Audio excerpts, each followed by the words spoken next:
Pessoal, vídeo que eu vou falar um pouco sobre síntese de passageiro. Eu já falei sobre esse livro numa resenha que eu fiz no Instagram e foi um dos motivos que talvez tenha me levado a autora a me convidar para escrever a apresentação da segunda edição, que aliás está muito bacana, né? Ficou muito bonitinha. E que ah, Aliás, eu ganhei aqui uma dedicatória também. Pá. Tá ok? E essa apresentação, né, foi escrita por mim. eh, e eu pretendo fazer uma coisa um pouquinho diferente, tá? Que é analisar um dos poemas que tem aqui no Síntese de Passageiro, como talvez uma tentativa de instigar as pessoas a quererem procurar saber mais, né, sobre esse livro que traz poemas com bastante reflexão, né? Eles são poemas que buscam por algo mais aprofundado, tá? Tanto que o Síntese de Passageiro, como eu inclusive menciono na apresentação, ele possui ali um sentido ambíguo na passagem na palavra passageiro, né, que pode tanto significar aquilo que passa, né, como a capa mesmo já sugere, né, alguém que vai junto com outra pessoa para algum lugar. Né? Então essa síntese de passageiro ela já tem, né, no próprio título diversas possibilidades de leitura. E é um pouco o que a Fernanda, né, escritora, poetisa que escreveu o livro, faz em vários dos seus poemas. E o que eu vou ler hoje é o poema, perdão, que abre o livro, que se chama Transcrição.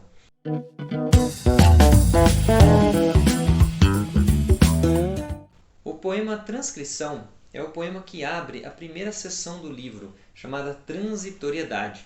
O livro está dividido então em dois momentos: transitoriedade, né, e levanta-te, né, e sinta, que abre a segunda parte: levanta-te e sinta, tá? Que é uma ordem aqui no imperativo, e eu comento, né, essa divisão na apresentação. Então vou me limitar a só situar onde está no livro esse poema. Transcrição. Dizer o indizível é tão impossível quanto encaixotar a alma. Tudo já foi dito, mas nada repetido quando se pensa com calma. A firmeza de um tris é bem mais palpável que a segurança da memória, mas no fim da história, com letras e sem forma, sigo transitória. O poema ele tem algumas coisas interessantes para observar logo no começo, né? Que ele aparenta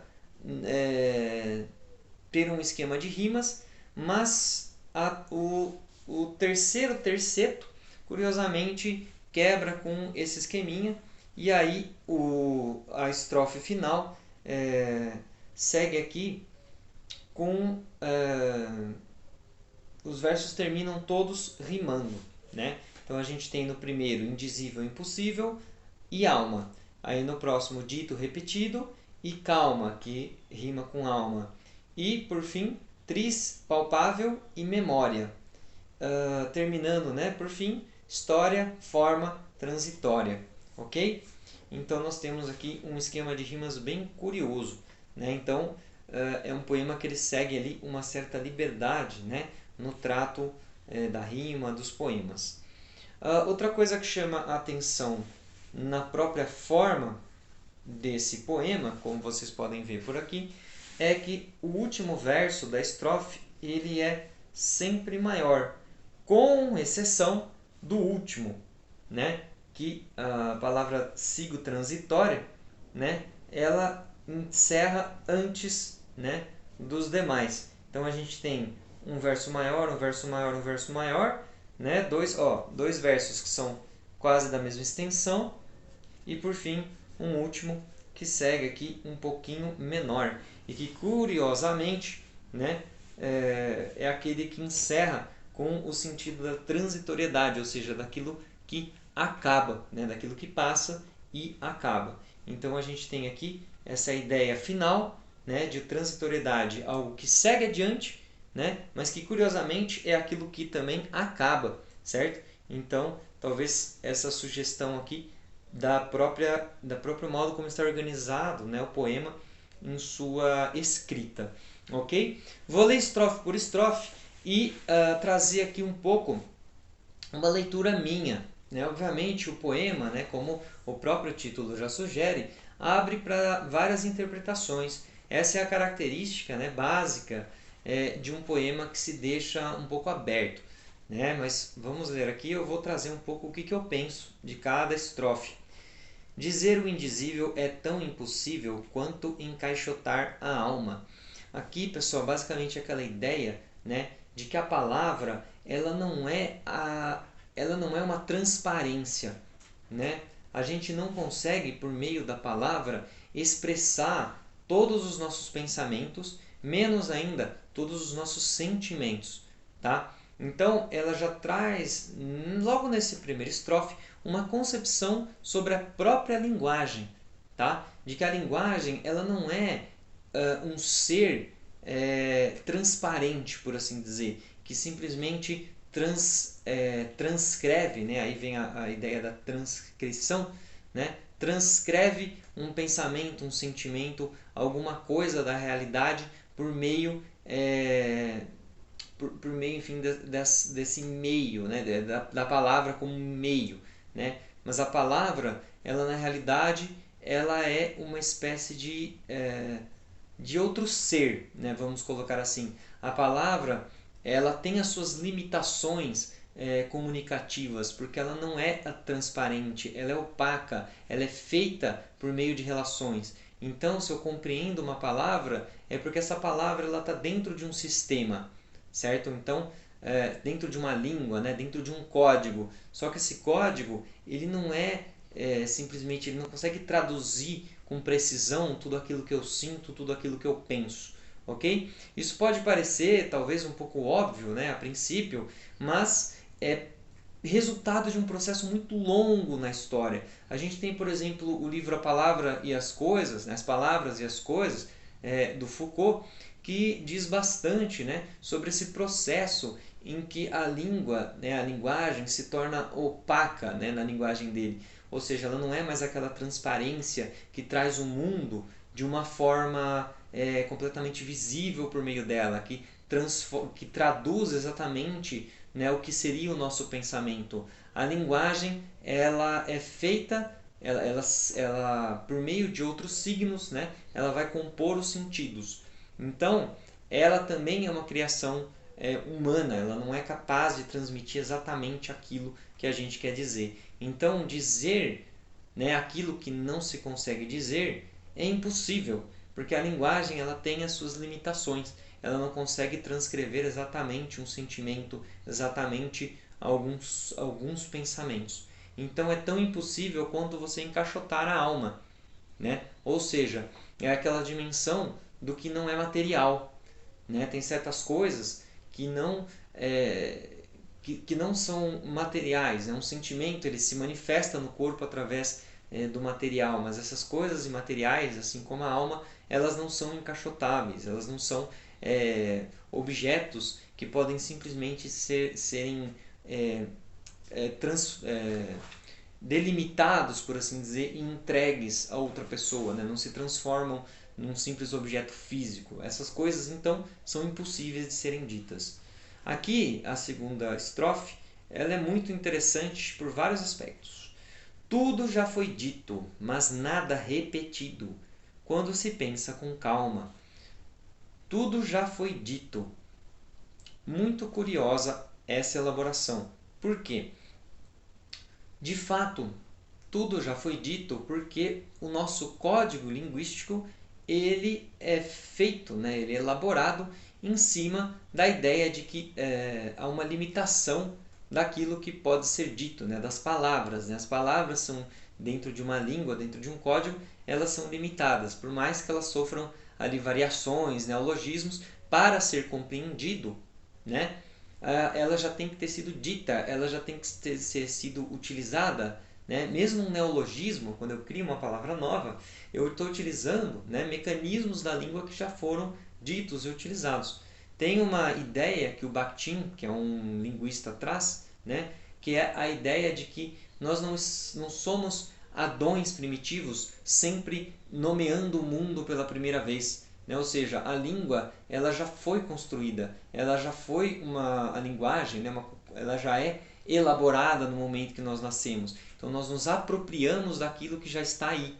Então, por mais que nós reformulemos, né, nossas palavras, a gente está dentro desse sistema linguístico em que nada de novo foi dito, por assim dizer, né? Porque as coisas, para serem ditas, elas têm que se utilizar dessas construções sociais. Contudo, né, vem na sequência, mas nada repetido. E aí é a ideia contrária, né, que é a ideia do enunciado. Ou seja, os discursos, né, o código linguístico, ele está sempre sendo utilizado. Agora, por que nada é repetido? E aí a gente volta para o Foucault. Em arqueologia na arqueologia do saber, quando ele define o enunciado, ele vai falar o quê? O enunciado, ou seja, aquilo que eu falo, o momento em que eu falo alguma coisa, ele sempre vai ser único, porque ele sempre vai estar inserido em um contexto que é diferente de tudo aquilo que foi dito antes. Então, nada é repetido, certo? Porque cada contexto em que a palavra é utilizada, né, seja num texto, seja num livro, seja numa aula, seja agora, né, essas palavras que eu estou utilizando aqui, nesse contexto social em que eu estou utilizando ela, ele sempre vai ser único, né? Porque os contextos são sempre únicos, apesar desse sistema, né, ser compartilhado pelos falantes de uma determinada língua, né? Essa linguagem ser compartilhada, né, em uma cultura, em uma sociedade, né? Quando se pensa com calma, então a gente chega nessa conclusão, nessa ambiguidade, né, em que tudo já foi dito, mas nada repetido. A firmeza de um tris é bem mais palpável que a segurança da memória. Aqui também a gente tem uma curiosidade, né? Porque o presente, né, aquilo, o momento que nós estamos vivendo, né, a firmeza de um tris, né, ele é bem mais palpável do que a memória. Né? Nós temos ali a segurança de que alguma coisa aconteceu, mas a memória é algo que já foi, né, no passado. E o que nós temos certeza, o que nos dá firmeza, o que nos dá existência é esse tris, é esse exato instante, o instante preciso, né, em que eu estou existindo. Né? Então é muito curioso pensar isso aqui. Tem um texto, né, do Santo Agostinho que ele fala sobre a passagem do tempo, em que ele vai trazer o tempo como uma espécie de aporia. O que é uma aporia? Você não consegue definir logicamente alguns aspectos do tempo. Né? Por exemplo, o que é o presente? Né? Porque o presente, no momento em que esse tris de existência passou, ele já se transforma em passado. Né? Então, o que o Santo Agostinho vai falar, né, é que justamente o que nos dá segurança de nossa existência é a memória, porque a nossa alma, né, que estaria vivendo ali na memória, ela pode se distender no tempo, né, e recorrer e nos compor, né, enquanto indivíduos, né, e não simplesmente fragmentos de existência, né, fragmentos de a cada tempo eu sou um fragmento de existência. Por fim, né, esse poema termina com: mas no fim da história, com letras e sem forma, sigo transitória. Então, no fim de tudo, né, no fim do poema, no fim da história, é engraçado ela colocar a grafia de história, né, não com um H, né, mas com essa grafia desse conto popular, nesse sentido de uma história mais popular. Né? Eu não me atentei exatamente qual teria sido a intenção. Né? Então, isso aqui eu vou deixar sem resposta, e aí se alguém tiver uma interpretação, por favor, deixa nos comentários que eu vou ficar muito curioso para saber o que vocês pensam. Mas no fim da história, com letras e sem forma, sigo transitória. Ou seja, no fim disso aqui, né, minha interpretação, no fim do poema, no fim de todo esse percurso de vida, né, ainda que o poema seja feito com letras e sem forma, ou seja, sem corpo, mesmo o poema, né, isso aqui foi pelo menos o que eu entendi, né, porque quando ela fala com letras e sem forma, né, ela não está se referindo a ela, a autora, né, mas talvez esse eu lírico. Né? Esse eu lírico que, mesmo sendo composto de letras e sem uma forma, né, sem um corpo, sem uma substância, aqui a gente também tem muitas possibilidades de leitura da palavra forma, tá? Até o poema segue transitório. Por quê? Porque apesar dele já ter sido dito, né, dele já se utilizar de palavras que foram ditas, ele não é uma repetição. Cada leitura em cada contexto também pode produzir a sua própria leitura. Pessoal, fica a recomendação. Eu encerro por aqui. Um abraço e até mais.